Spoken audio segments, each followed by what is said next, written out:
Welcome to టీ10. నేను Revathi. Deputy CM గా ప్రమాణ స్వీకారం చేసిన మరుసటి రోజే అజిత్ పవార్ కు భారీ ఊరట లభించింది.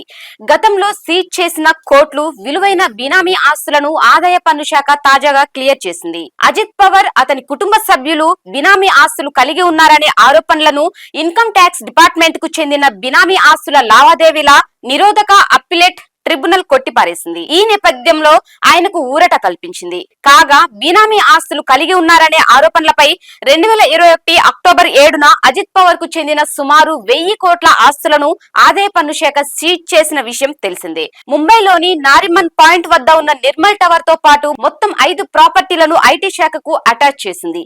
వాటిలో నిర్మల్ టవర్ తో పాటు సతారాలోని షుగర్ ఫ్యాక్టరీ, ఢిల్లీలోని ప్లాట్, గోవాలోని రీసార్ట్ సహా పలు ఆస్తులు ఉన్నాయి. బినామీ ప్రాపర్టీల లబ్ధిదారుల్లో అజిత్ పవార్, ఆయన కుటుంబం ఉన్నట్లు ఆదాయ పన్ను శాఖ అధికారులు అప్పుడు ఓ ప్రకటనలో తెలిపారు. అజిత్ ఫ్యామిలీపై యాంటీ బినామీ చట్టం కింద కేసు బుక్ చేశారు. అజిత్ తన ఆస్తులను న్యాయపరమైన పద్ధతిలో ఆర్జించలేదని ఐటీ శాఖ తెలిపింది. అయితే తనకు లింకు ఉన్న అన్ని సంస్థలు క్రమ పద్ధతిలో పన్నులు చెల్లించినట్లు అజిత్ పవార్ చెప్పారు.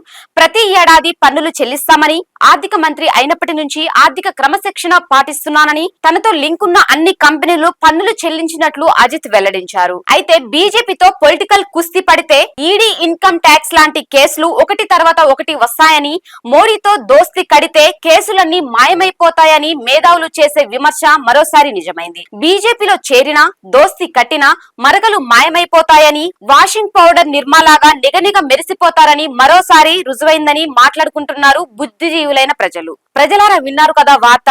దీనిపై మీ కామెంట్ రాయండి. ఇది వాల్టి న్యూస్. చూస్తూనే ఉండండి టీ10.